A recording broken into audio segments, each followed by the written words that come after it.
Hey friends, welcome to the Entrusted to Lead podcast. I'm your host, Danita Cummins, and today I'm speaking with Jonathan Sachs. He's the CEO of What Do You Want to Talk About, which is a patient experience technology company that helps doctors guide their patients through their healthcare journey. He also has a great passion for helping others become successful leaders.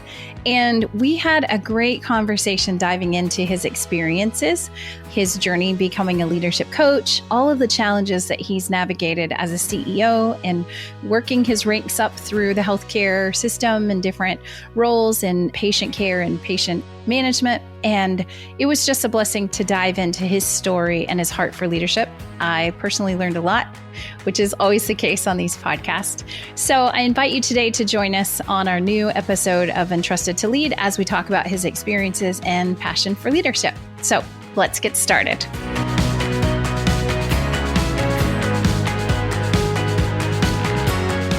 Doing things alone is entirely overrated. We all need a community to thrive. And that's why I'm part of an online community of writers and speakers, podcasters, and entrepreneurs called Called Creatives.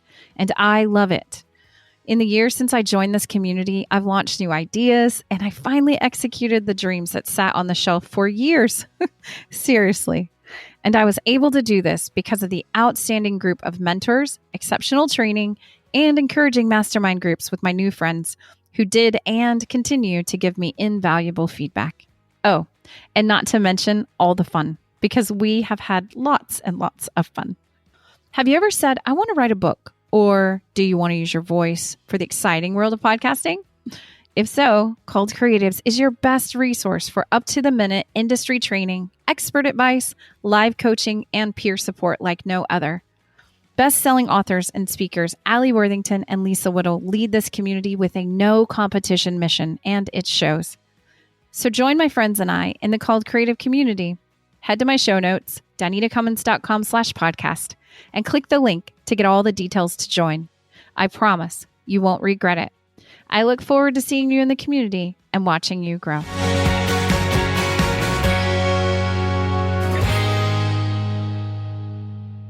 Hey friends, welcome to the Entrusted to Lead podcast. I'm your host, Danita Cummins, and today I'm joined by Jonathan Sachs.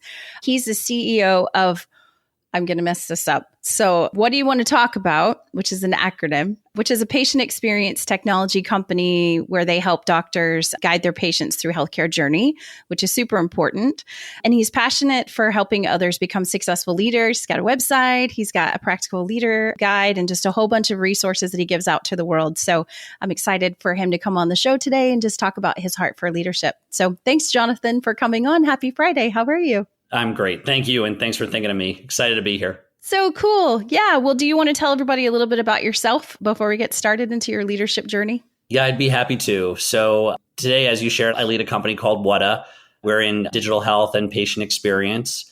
I've been in healthcare for the last decade, working for large hospital systems. Prior to joining as CEO of Wutta, I was chief experience officer for Robert Wood Johnson University Hospital in New Jersey.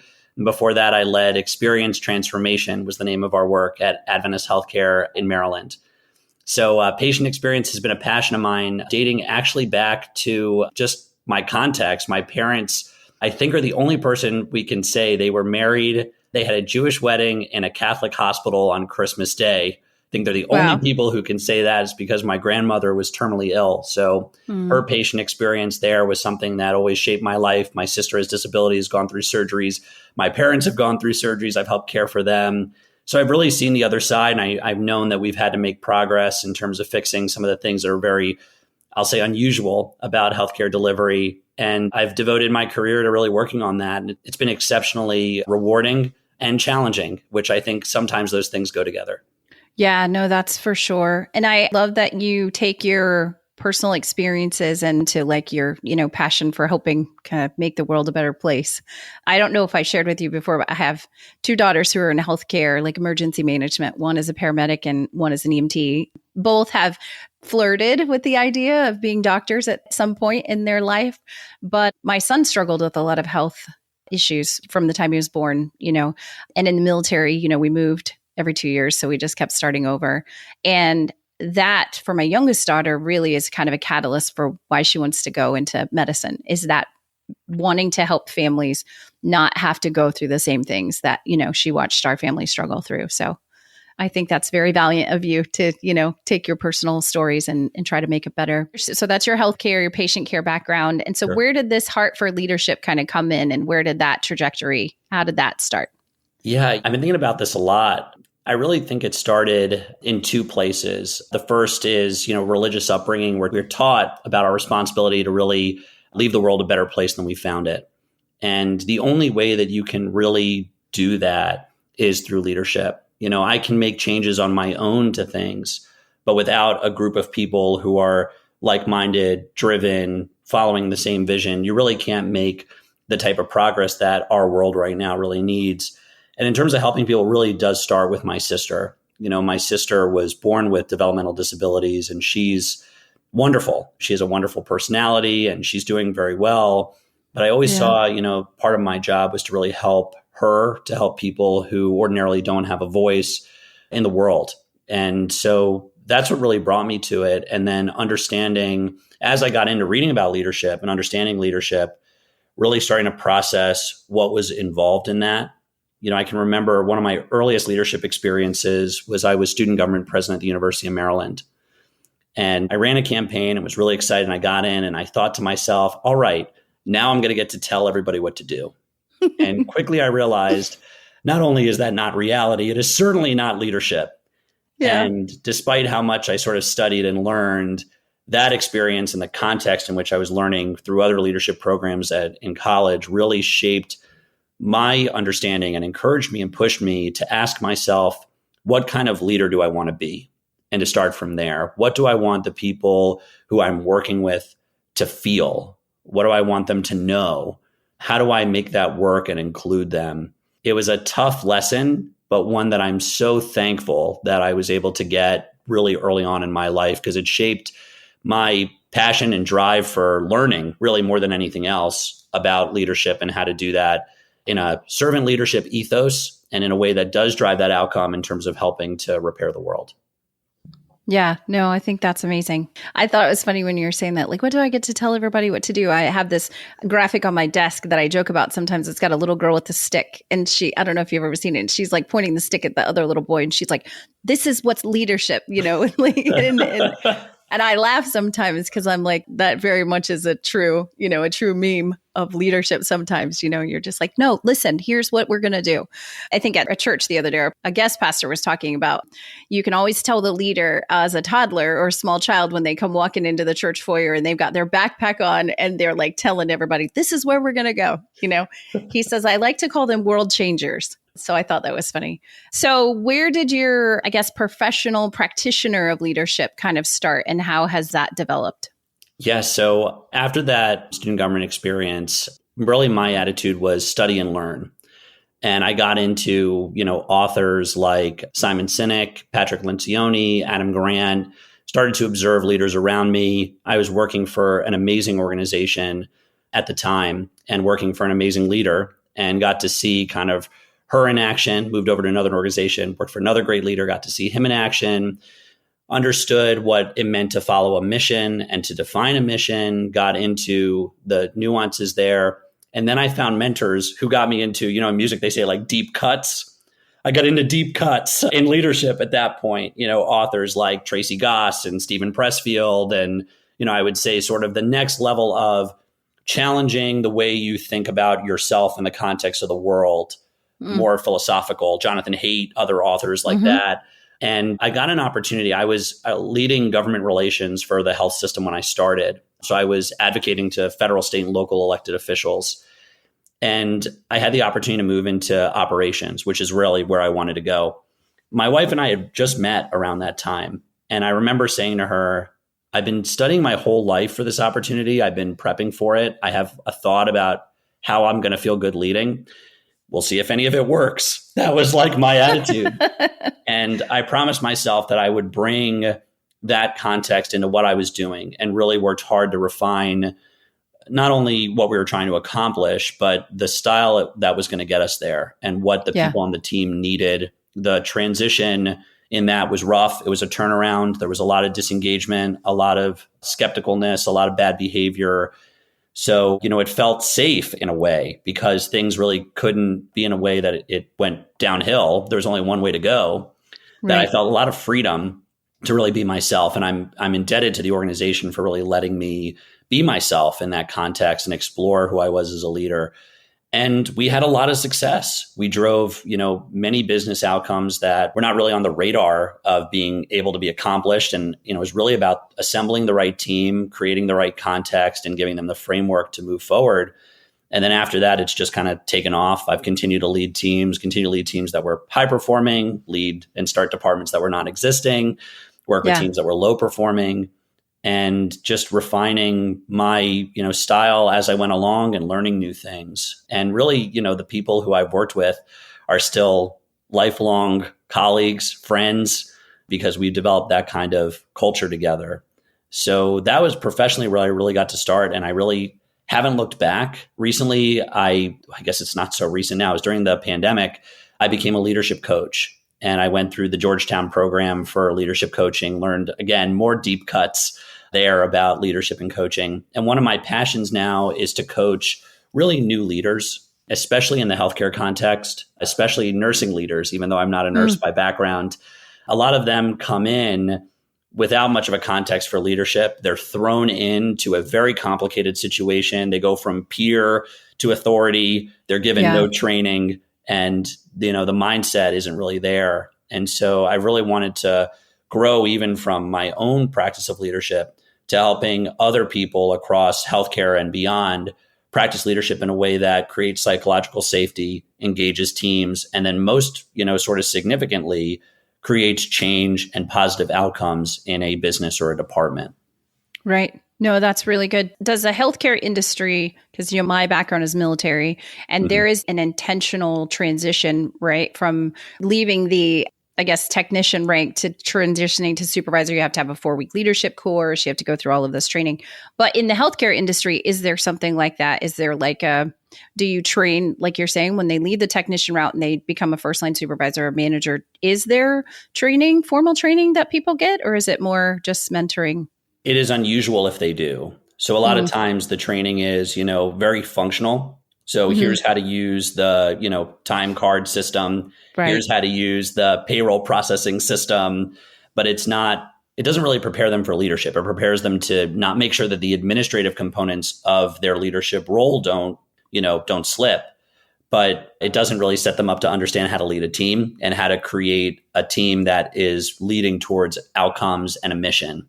And there's a big gap. And all the hospital systems that I've spoken to, nobody has a clear program around this. Everybody is really working on it. I think the problem is clear. Everybody, that I have spoken to about this are like, yes, this is a big problem, but we haven't really gotten to the place of what to do about it. Yeah. Yeah. So the answer to your question is not really. Not yet. Yeah. Yes, not yet.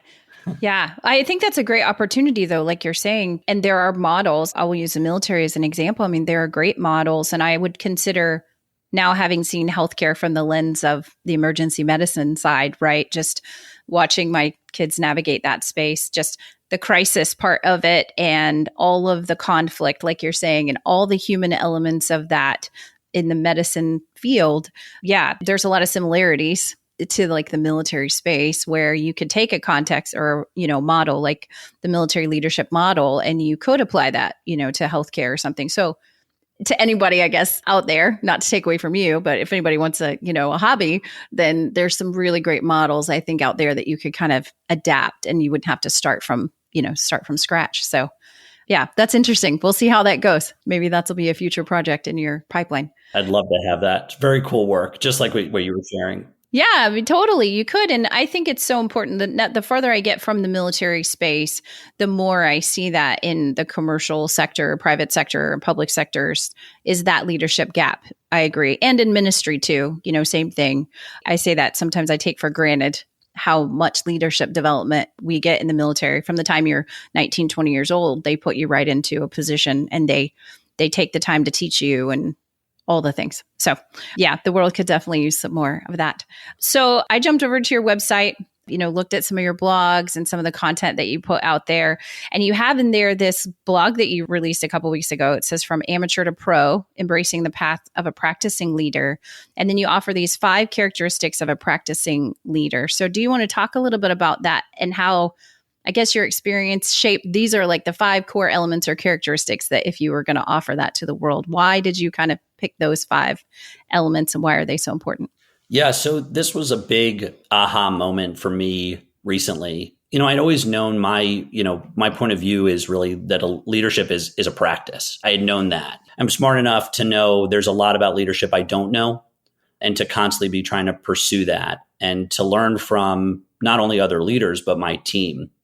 I like to share at the beginning of any time I'm leading a team, my leadership philosophy, my approach, and my ask of the team is hold me accountable to this.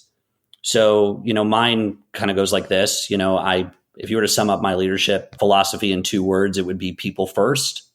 It's a servant leadership mindset. And there are 3 things that everybody on the team needs to know at all times. The first is I know where we're going. The second is I know my part in getting us there. And the third is I'm really excited to be a part of it. And you can't have 2 out of 3. You have to have all 3 at all times. And if any of that slips, I want to know and I want to understand why. And if you ever reach a place in, our work together where you're missing one of those elements, stop the line, raise your hand, Tell me that that's going on. I'm asking you as a favor to our whole team to hold me accountable to that so I know to stop and really reset. And I've been really proud that members of my teams over the years have done that. And they've done it without fear of retribution, without fear of hurting my feelings. They've understood that it's a genuine offer and have taken me up on that. So I've known that for a while. I've had that well-defined. I know how to operate in that context. And then recently I just was thinking, there's got to be more. And I started to read these books by Steven Pressfield. Steven Pressfield is the author who wrote The Legend of Bagger Vance, among other sort of novels or fiction. And my father-in-law actually shared with me, hey, you got to read these books because he's also into leadership just like I am. And we share books back and forth. And he really talked about what it meant to be a professional. And he talked about the hallmarks of a professional being practice. And the elements of the practice that I talked about in that post are really reflective of what he shares in terms of a professional person with a practice. Think about it that way. Yeah. And I started to realize, I'm reading this book and, my eyes are just like gushing out of my head because I'm like, okay, I'm finally getting some language and some context to really crystallize how I feel about what it means to be a leader. And one of the core pieces of that is a lot of leaders are not professional leaders.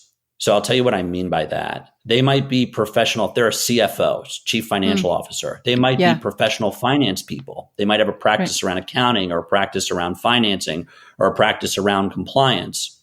But do they have a leadership practice? Do they think about how am I making my team function more optimally? How am I bringing myself to my team? Do I have the awareness of how we're performing? Do I have a strategy to meet our goals? Is that strategy well communicated? And in a lot of cases, that is missing. And I think too, if you think of other roles as well, clinical roles that I see in the hospitals, a lot of times, the thought is, well, I can extend my clinical role into leadership. So I can basically continue to be an individual contributor while I have a leadership title. And I also knew that that didn't feel right. And it just crystallized for me in reading the book that leadership is a discipline in its own right.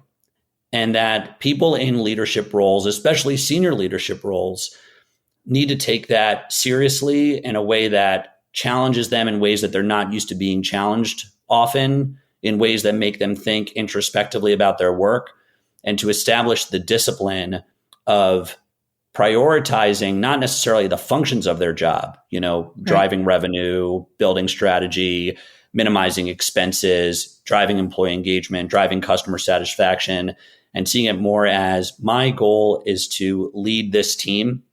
And I have a practice with a set of disciplines around that.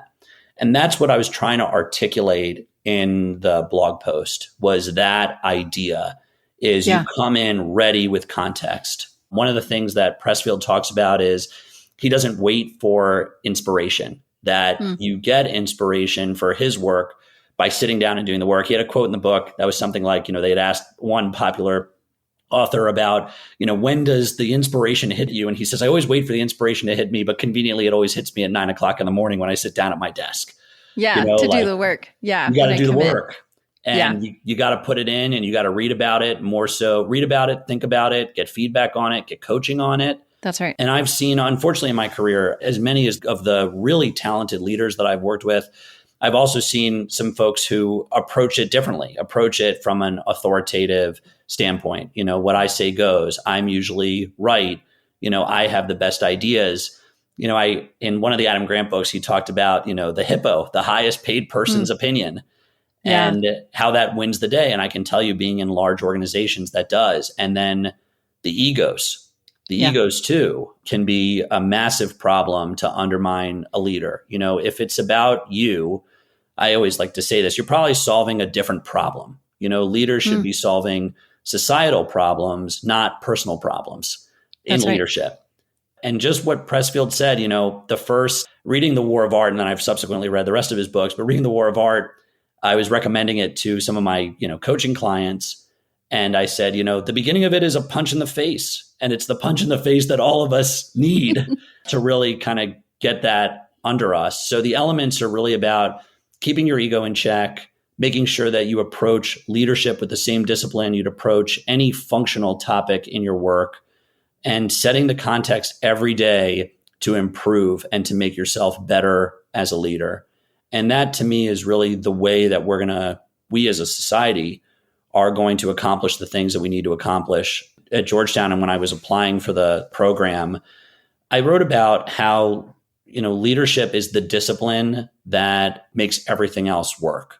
That if you want to solve big problems, so, Right. healthcare right now, big problems, climate change, big problems. Right. It really, you can't do it with one person. There's no, white knight that's going to come in and save the day. It's going to be teams. It's going to be people.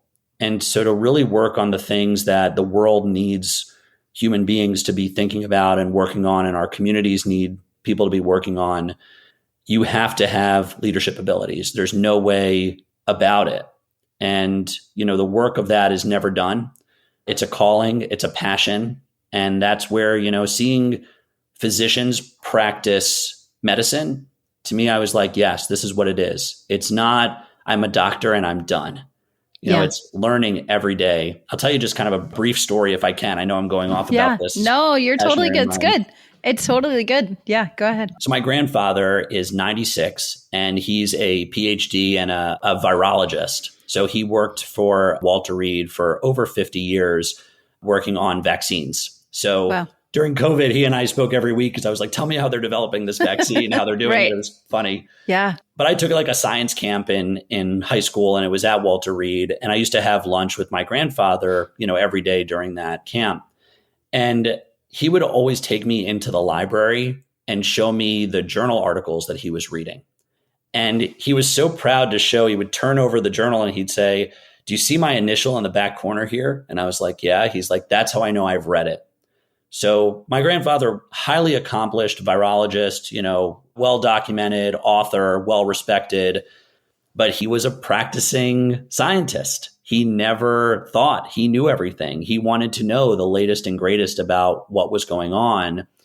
And seeing that again at a pretty young age, I think it was like 15, it's just like, whoa, like, I guess this is what it takes to really do something at a professional level. It takes this commitment to never saying, all right, I passed that class, I'm done. No, this is every day. And it has to be that sort of discipline and practice to accomplish anything of value in the world. Yeah, I think that's so important. And I was just, as you were talking, I thought like that self-discovery part is kind of what I say too. Like, when you say that I'll commit myself to this, it's the long game. And there is such a huge element of leadership that we bring our whole selves right to the office every day, to the world every day. And our whole self has all of these elements, right? The spiritual and emotional and physical and mental, like all of those elements we bring. And it's a lifelong journey to unwrap and understand those. And then, like you're saying, to then see how they manifest in the world, Yeah, I love that. Do you think that we go back to like that first, when you were talking about moving into operations. And so now you were working on the operation side, you guys had a lot of challenges. And I was just going to ask you this before, but it seems to connect now. Like looking back now, can you see those elements at play? Because, you said the team had nowhere to go but up. But was there specific things like that, like clarity, those things that made a difference and really turned the team around? What were those things that you think really made a difference? Yeah, I think the top thing is standards. I think that was a piece that was missing. And, I was hearing as I was going around and, active listening to me is a core value, something that I really try to pay attention to.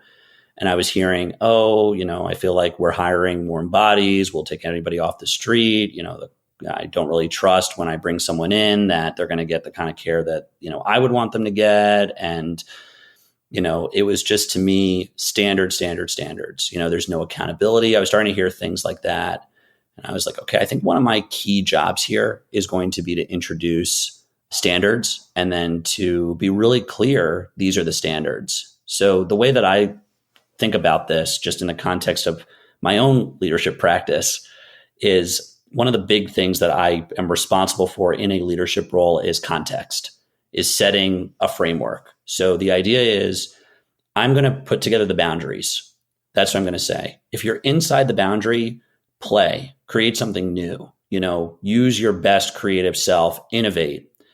But the second you go outside the gate, we're going to have a problem. And that's where we need to start to, have other sorts of conversations. If we were talking about, hey, I think the gate needs to be moved, right? We accomplished this. Now we need to accomplish this other thing. Fine.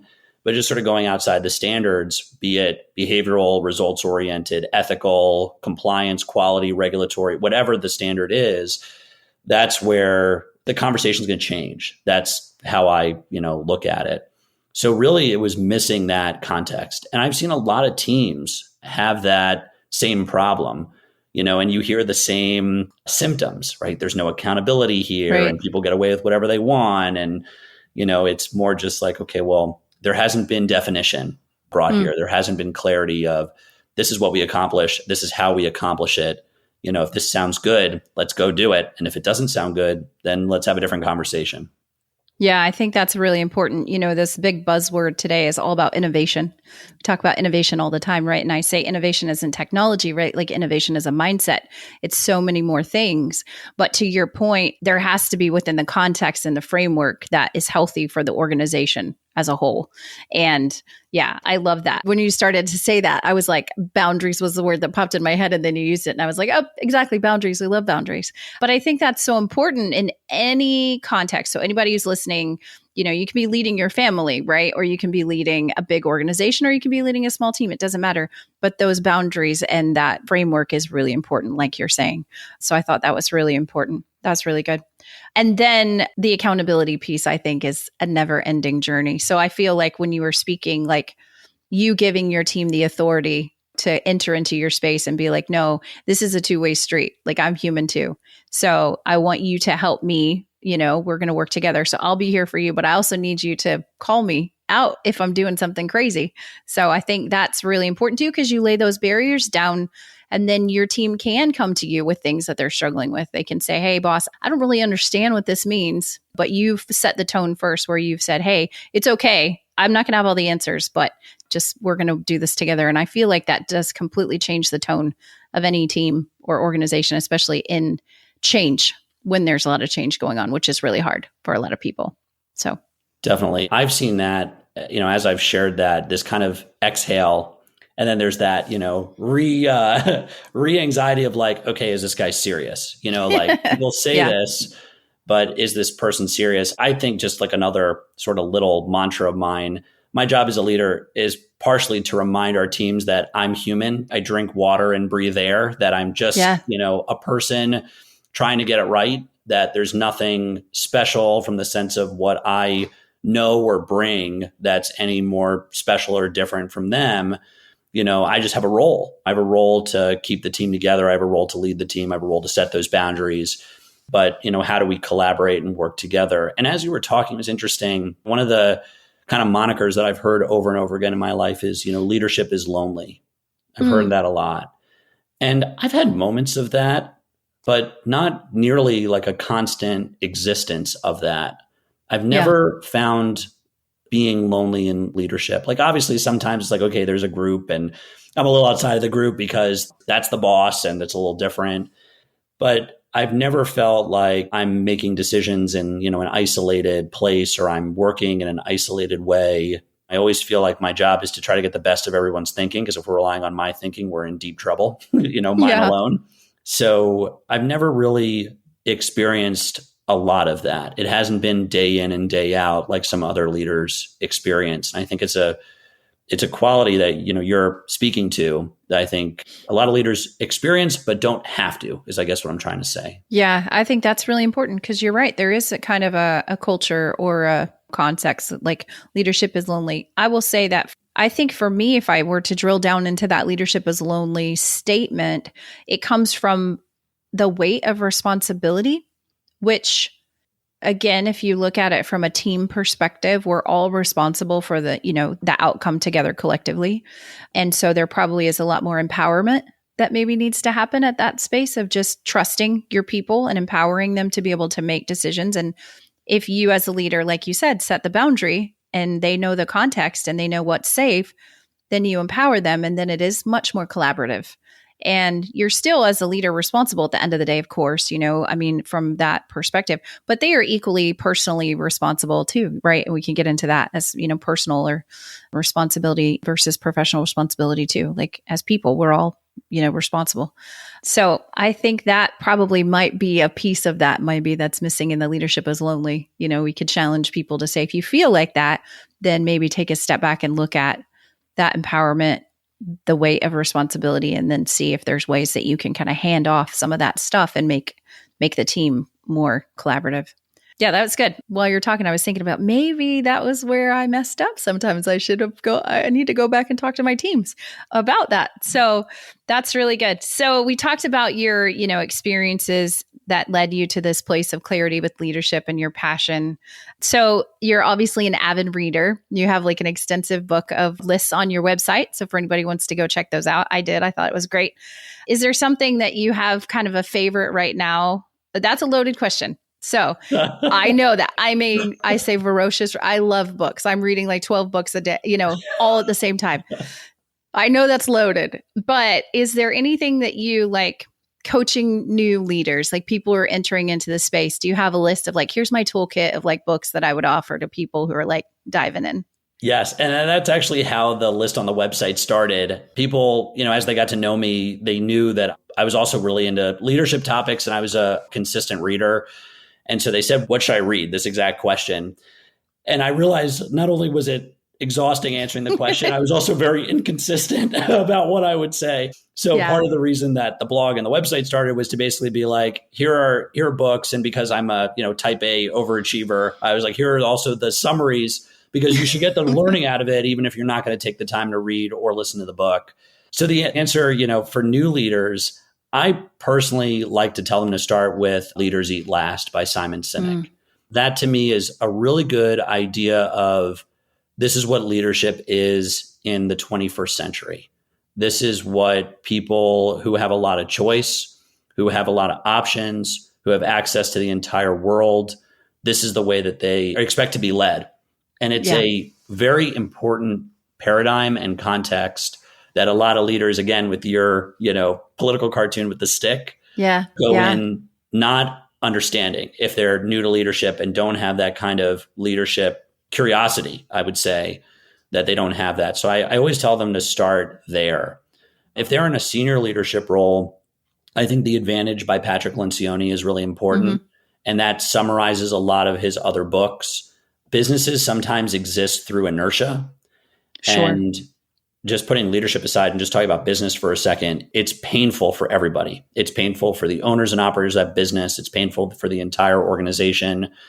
So I really think from just a survey context of like, if you need a quick and dirty strategic plan, a quick and dirty context to get this done, I sat down, I read The Advantage in a couple hours and like this, my big reading chair, and it knocked it out. It's that kind of book that you can absorb it and then implement it quickly. So I usually suggest those for my team and like patient experience in a context. I always have them read How to Win Friends and Influence People. It's like, unless you understand this book, there's no way that you're going to be successful doing pretty much anything in the world. A lot of my new employees who are fresh out of college, that's one of the books that I give them.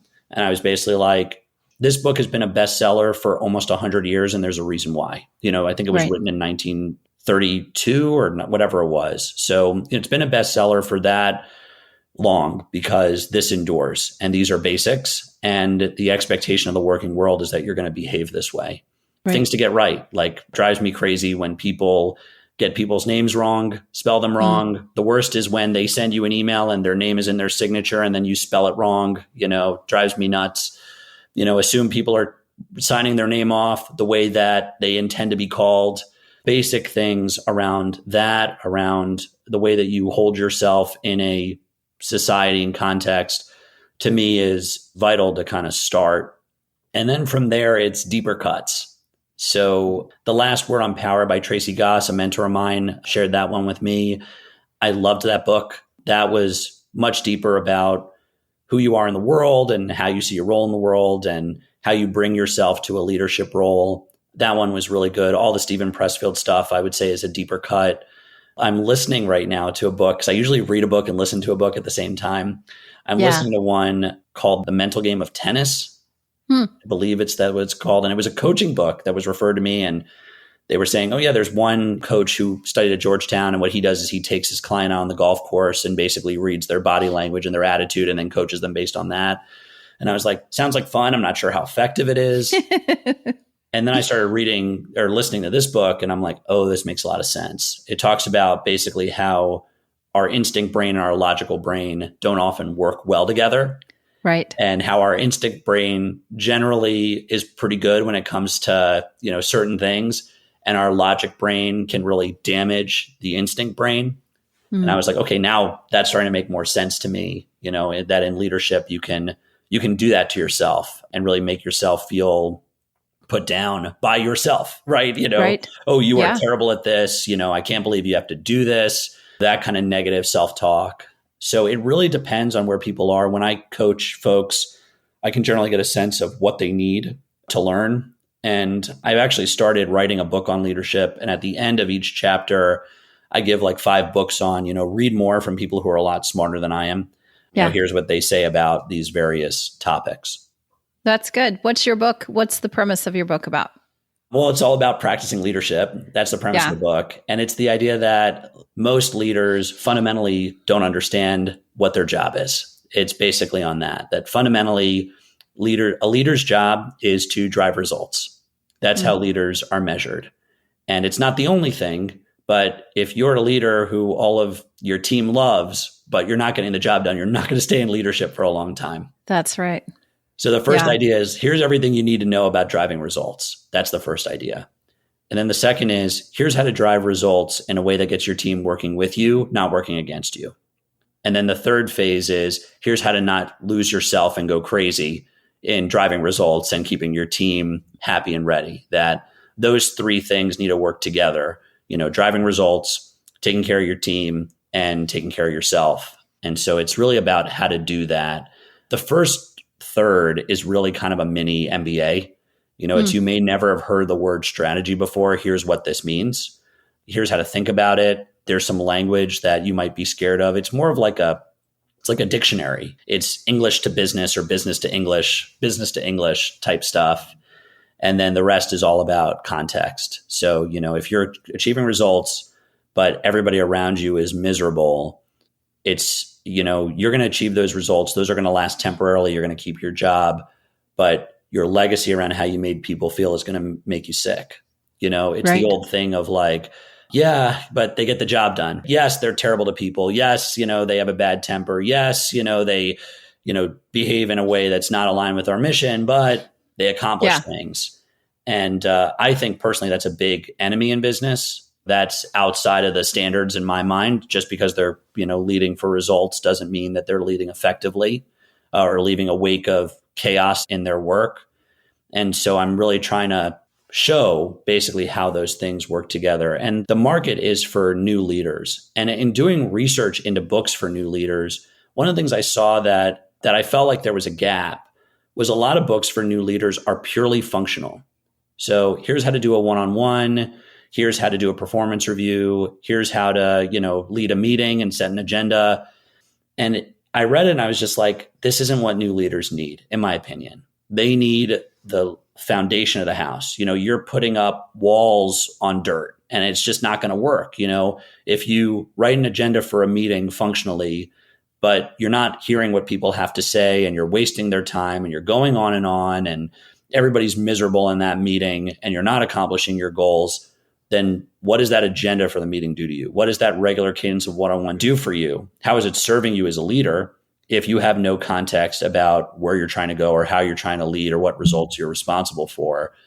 And when I started to do that research, I was like, I need to put this down and get this into people because they're going to waste a lot of time looking for the functional parts of a leadership job, which are not unimportant. They're just not where you start. Right. They're step two. It's like, okay, now that you have this context and the foundation is laid, here's some of the things that will help you pursue that foundation. Skip level meetings, regular team meetings, one-on-ones, check-ins, performance reviews, blah, blah, blah, blah, blah. They're all on top of that foundation. And I have not found a book yet that lays the foundation out in clear terms. Like Simon Sinek and Adam Grant are amazing. I've been talking about how great they are, but they're very philosophical. Even when you get down to it, they're not sort of like a workbook of functionality. And for new leaders, there's something that like a seasoned leader is going to read and be like, yeah, like this makes sense. This is what we need to talk about. I have context. But for somebody who's new in a role, they need that training. They need that foundation to say, this is what this job means. And so that's what I'm trying to contribute into the world when I have time to finish it. So who knows how long that's going to be, but that's the impetus. Yeah. No, that's really good. I'm writing a book too. It's actually about the myth of purpose and the pursuit of purpose and how we chase purpose like an idol.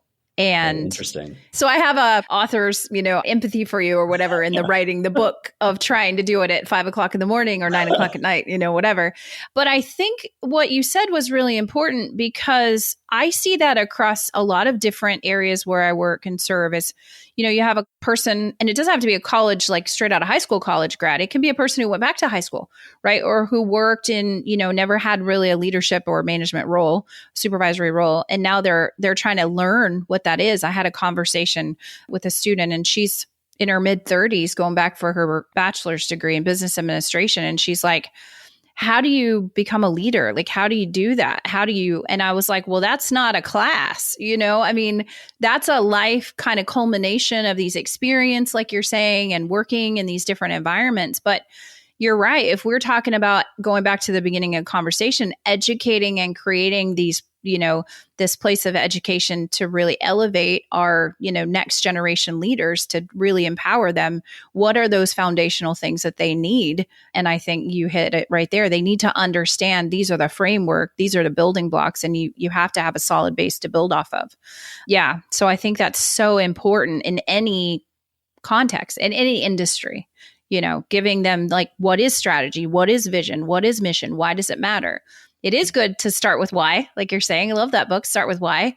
But you're right. There's a framework in it. And I don't know how many clients that I've also seen are different people, just strategy. What is that? Why does it matter? And then back to your accountability thing, all of it is so connected. And then you get people frustrated because they're like, why are we doing this? And why are we spending money on that? And it comes back to strategy and vision and all those things. But yeah, you don't know that coming in to the organization. So you're like, I know something's wrong, but I don't know why. Or I'm frustrated, but I don't know why. So I think that will be a great gift that you give to the world. I'm super excited. You'll have to come back and tell us about it when it's all ready to go.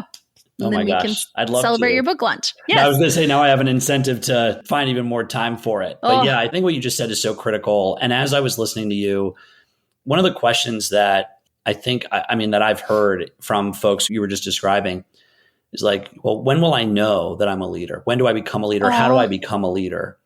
And it's like, it's actually not when you get a leadership role. It's when you commit yourself to the practice of leadership. It's when you have thoughts about it and context for it. One of the things is I've been writing, my blog and getting into leadership. I've been so happy and sort of it's made me really warm my heart how many other people are so passionate about this. In LinkedIn groups, in my coaching program, and seeing who is going through that, other coaching programs, meeting other coaches through the International Coaching Federation. I don't see it as competition. I see it as, oh, this is great. Like, more people need to have strong thoughts about leadership. The more folks that we have who are committed to this and working on it and, sitting down every day at 9 a.m. and saying, this is when I'm going to lead, I'm going to start and I'm not going to turn it off, and I'm going to take this seriously, and I'm going to learn, I'm going to read, I'm going to share.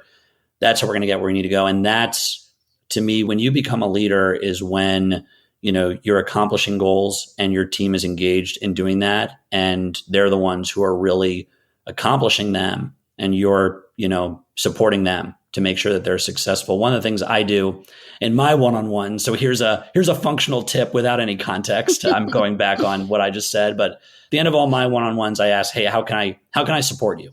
Right. And I always appreciate hearing people's thoughts on that, and sharing, thank you so much for asking. It's X, Y, and Z. Now they expect it. So they know there's a cadence. And at the end, I'm going to be prepared for things. Hey, here's how you can help make my job easier to drive at the vision. So, the second question would be, how does that drive at what we're trying to accomplish? If you need that, what is that for?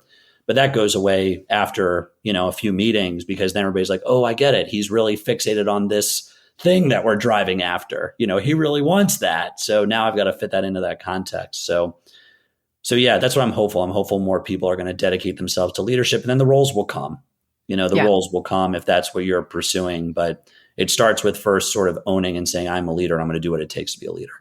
Yeah. And I think the other piece of that too is the more people that commit to that as a profession, commit to be a practitioner of leadership, right? A professional leader in that context, the more that becomes a normal thing in culture, right? The more that everyone starts to accept it. Like, we look at, like you said, a doctor or a lawyer or a technician or a network engineer as a professional, and you train and you go to school and you study and you become a practitioner of that thing. And, society, expects you to have a certain standard.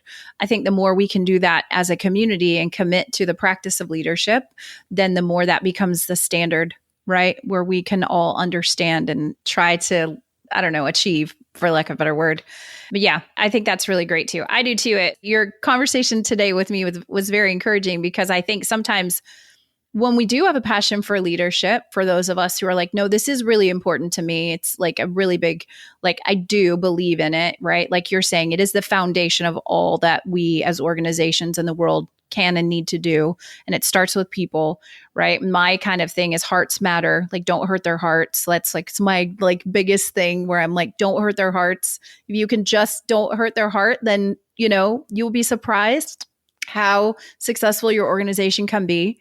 But I think that it is kind of still not a standard in the world today, where people are like, I'm committed to the practice of leadership. This is my profession. And, so it was encouraging for me to hear you say that today, because I'm like, yes, this can be like a profession. We can do this as a real thing and really make a difference.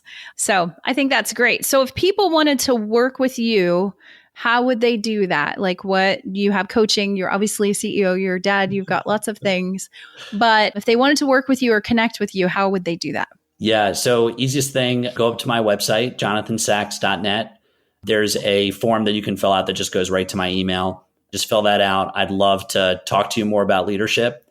If you're interested in working to pursue patient experience goals through WADA, I'd also love to talk to you about that. So, please write in. Our company is very exciting. We really layer on a part of patient experience that's a gap, which is the elements that are sort of outside of a patient receiving care as they navigate healthcare. So I'd love to work with other practicing leaders to really move that forward.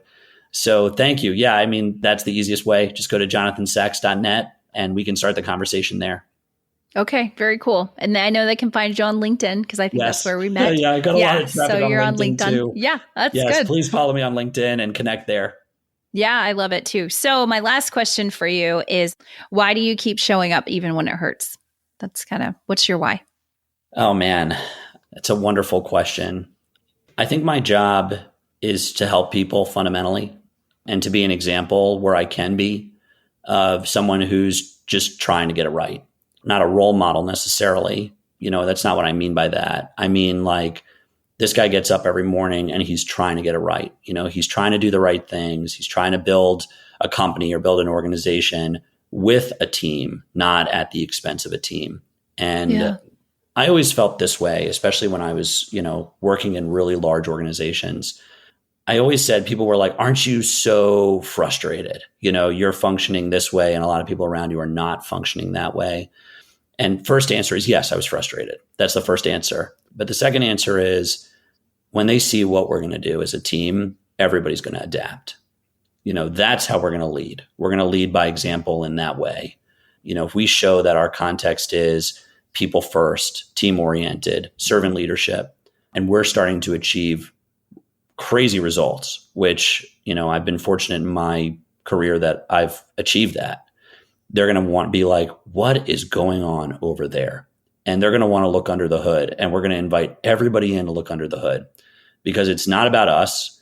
It's about the organization pursuing its mission. I worked for Adventist Healthcare, faith-based system. Their mission was extending God's care. And I used to say to the team, can you get any higher than that? I mean, that's a big deal. Forget the fact that we live here and our families get care here and we just care about our community. We're extending God's care. And what does that mean? And so there are stakes. And I feel that way when I lead anything.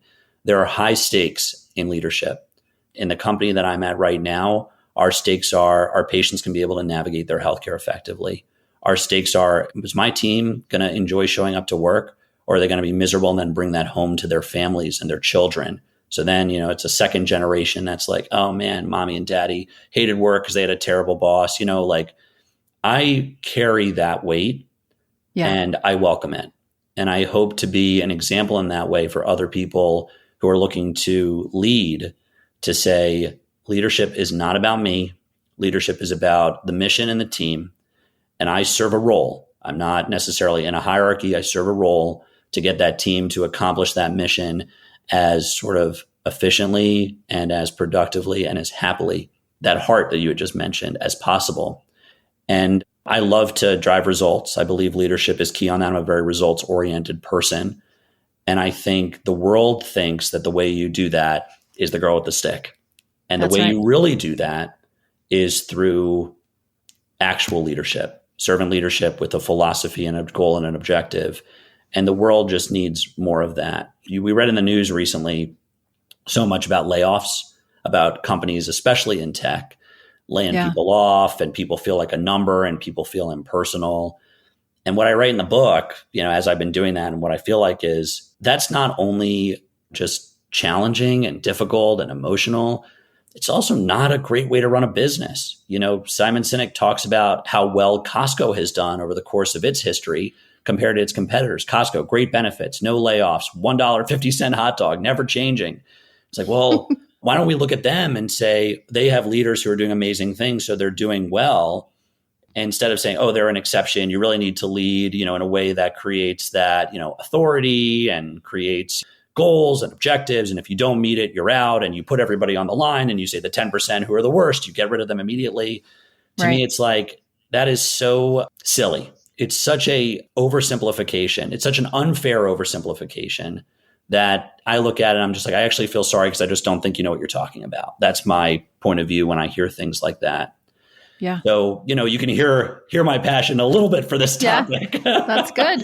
But feeling that way, it's like, I feel the weight of my responsibility as a member of the, community here to show people that you can drive significant results on big problems with making everybody feel included and happy about that. Yeah, I agree. I think that's so good. I think it's so good. Okay. Well, we'll put all your links in the show notes so everybody can find your website and find your recommended reading list. And we'll have a little placeholder for the future book to be written by Jonathan Sacks one day. And thank you so much for doing this. I know that this podcast is a labor of love. So it's wonderful that you're doing it and giving an opportunity to share this. So thank you so much for your leadership there. Thank you so much. It's been a blessing. I was telling my daughter last night, I'm almost at a year. November will be my 1 year. And I've got my episodes planned for the rest of at least through November. And so I was doing it last night and I was like, oh, I have a 1-year anniversary episode I'm going to have to start planning. And she was like, what? You made it a year? And I say that to say this. I have a goal. I'm a results oriented checklist, high action, driven person too. This year for 2023, I put like 3 goals. We have like a debt management plan. We're working on a certain, couple of things. And I had show up for my podcast. And then I had my book, write my book, show up for my podcast. And show up for my podcast didn't have like a 10-page, 10-point plan, And for me, being a control checklist, Excel spreadsheet loving person, that was really hard for me because I'm like, results, results. What are the results? But I found it to be such a blessing. Like you're saying, it's nebulous. It doesn't make sense. It's kind of all over the place, but it has been such a blessing. And so, so my goal was to just show up, to do the work. Like you said, obedience is what I kept thinking about as you were talking, like just being obedient to what do you have in your hand? I have these 3 things in my hand. Who's standing in front of you? Love them well. Those are the 3 people I have. I'm going to love them as best as I can. Yeah. And let the Lord and, do all the things. So thank you for that. I will receive your feedback. It's very much a blessing to me. So thank you. And congratulations on almost a year. Sounds good. Thanks. So exciting. Okay. Well, again, Jonathan, thank you very much. It was a blessing. Happy Friday to you. Have an amazing day. Enjoy your Maryland crab cakes. And we'll see you again soon sometime. Sounds good. You too. Thanks again for having me. Yes, thank you so much. That was really great. Thanks for listening to the Entrusted to Lead podcast. This podcast was brought to you by our amazing producers at Wildfire Creative Company. So if you enjoyed today's episode, please hop over to iTunes or Spotify, subscribe, rate it, and leave a review. It's very much appreciated. And make sure you come back. We'll talk more about the essence and elements of leadership on the first and third Thursday of every month. If you enjoyed today's show, you can head over to danitacummins.com/podcast and gain access to additional free resources. But make sure you subscribe to our newsletter so you can stay up to date on the latest shows. Have an amazing day. Talk to you soon.